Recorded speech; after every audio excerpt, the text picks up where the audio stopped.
Hello students, आज मैं आपको क्लास 5 की हिंदी बुक से पार्ट 2 फसलों का त्यौहार पढ़ाऊंगी।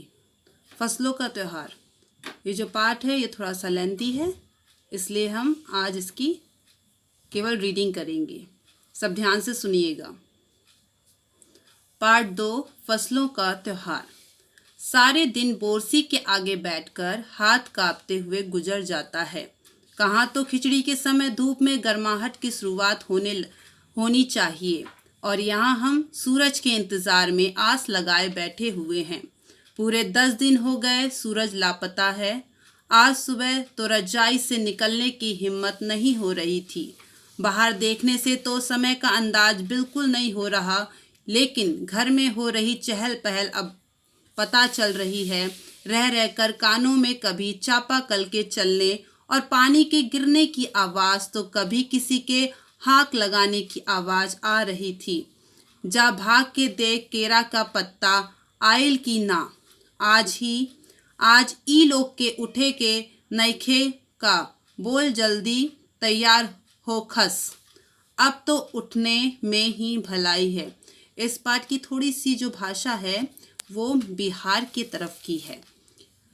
नहा धोकर हम सभी एक कमरे में इकट्ठा हुए। दादा और चाचा ने क्या सफ़ेद चकाचक मार लगी धोती और कुर्ता पहना हुआ है।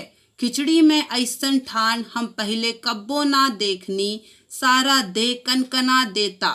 पापा ने कहा शायद आज धोती में उन्हें ठंड कुछ ज़्यादा लग रही है। सामने मचिया पर खादी की सफ़ेद साड़ी पहने हुए दादी बैठी थी।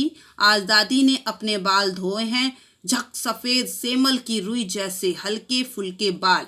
गौर से देखने पर भी एक काला बाल नजर नहीं आता। बिल्कुल धुली धुली सी लग रही है दादी।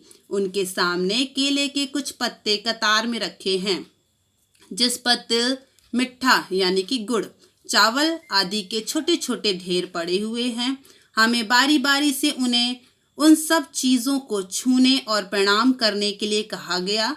जब सबने ऐसा कर लिया तो उन सभी चीज़ों को एक जगह इकट्ठा करके दान दे दिया जाएगा। आज तो अपी दीदिया बुरी फंसी। उन्हें ना तो चूड़ा दही ही पसंद है और ना ही खिचड़ी, पर आज तो फरमाइशी नाश्ता नहीं चलेगा। उन्हें दोनों ही चीज़ें खानी पड़ेंगी। आज खिचड़ी जो है, खिचड़ी खाने के बाद सभी ने गया से आए तिल, गुड़ और चीनी के तिलकुट को बड़े चाव से खाया। खाते खाते मैं सोच रही थी कि कितनी अलग है ना यह खिचड़ी जो अभी हम मना रहे हैं। स्कूल में हम जो खिचड़ी मनाते थे उसकी अलग ही मस्ती हुआ करती थी। छुट्टी का दिन नाव में बैठकर गंगा नदी की सैर और फिर टापू पर बालू में दौड़ते हुए पतंग उड़ाना या उड़ाने की कोशिश करना, कितना मजा आता था। इधर हम पतंग उड़ाते थे और वहीं थोड़ी दूर पर गुरुजी, विमला दिद्दा, आनंद जी, झिलमिट भैया सब मिलकर ईंट से बने चूल्हे पर बड़े बड़े कड़ाहों में खिचड़ी बनाते थे। हम भी बीच बीच में अपनी पतंगों को सुस्ताने का मौका देते हुए मटर और प्याज छीलने बैठ जाते। वैसी खिचड़ी फिर दोबारा खाने को नहीं मिली। वाकई ढंग कैसा भी हो, पर है ये खुशियों का त्यौहार। जनवरी माह के मध्य में भारत के लगभग सभी प्रांतों में फसलों से जुड़ा कोई ना कोई त्यौहार मनाया जाता है। कोई फसलों के तैयार हो जाने पर खुशी बांटता है तो कुछ लोग इस उम्मीद में खुश होते हैं कि अब पाला कम होगा, सूरज की गर्मी बढ़ने से खेतों में खड़ी फसल तेजी से बढ़ेगी। सभी प्रांतों और इलाकों का अपना रंग और अपना ढंग नजर आता है। इस दिन सब लोग अच्छी पैदावार की उम्मीद और फसलों के घर में आने की खुशी का इजहार करते हैं। उत्तर प्रदेश, बिहार, मध्य प्रदेश में मकर संक्रांति या तिल संक्रांत, इसको ध्यान से सुनिएगा। असम में बिहू, केरल में ओणम, तमिलनाडु में पोंगल, पंजाब में लोहड़ी, झारखंड में सरहुल, गुजरात में पतंग का पर्व सभी खेती और फसलों से जुड़े त्योहार हैं। इन्हें जनवरी से मध्य अप्रैल तक अलग अलग समय मनाया जाता है। झारखंड में सैहुल बड़े जोश खरोश के साथ मनाया जाता है। 4 दिनों तक इसका जश्न चलता रहता है। अलग अलग जनजातियां इसे अलग अलग समय में मनाती हैं। संथाल लोग फरवरी मार्च में, तो ओरांव लोग इसे मार्च अप्रैल में मनाते हैं। आदिवासी आमतौर पर प्रकृति की पूजा करते हैं। सैहुल के दिन विशेष रूप से साल के पेड़ की पूजा की जाती है। यही समय है जब साल के पेड़ों में फूल आने लगते हैं और मौसम बहुत ही खुशनुमा हो जाता है। स्त्री पुरुष दोनों ही ढोल मजीरे लेकर रात भर नाचते गाते हैं। चारों ओर फैली हुई छोटी छोटी घाटियां, लंबे लंबे साल के वृक्षों का जंगल और वहीं आसपास बसे छोटे छोटे गांव लिपे पुते करीने से बुहारे और सजाए गए अपने घरों के सामने लोग एक पंक्ति में कमर में बाहें डालकर नृत्य करते हैं। अगले दिन वे नृत्य करते हुए घर घर जाते हैं और फूलों के पौधे लगाते हैं। घर घर से चंदा मांगने की भी प्रथा है, पर चंदे में मालूम है क्या मांगते हैं? मुर्गा, चावल और मिश्री। यह एक मीठी चीज है। फिर चलता है खाने पीने और खेलों का दौर। तीसरे दिन जाकर पूजा होती है, जिसके बाद लोग अपने कानों में सरई का फूल पहनते हैं। इसी दिन से बसंत ऋतु की शुरुआत मानी जाती है। धान की भी पूजा होती है। पूजा किया हुआ आशीर्वादी धान अगली फसल में बोया जाता है। तमिलनाडु में मकर संक्रांति या फसलों से जुड़ा त्योहार पोंगल के रूप में मनाया जाता है। इस दिन खरीफ की फसलें चावल, अरहर आदि कटकर घरों में पहुंचती है। लोग नए धान कूटकर चावल निकालते हैं। हर घर में मिट्टी का नया मटका लाया जाता है, जिसमें नए चावल, दूध और गुड़ डालकर उसे पकाने के लिए धूप में रख देते हैं।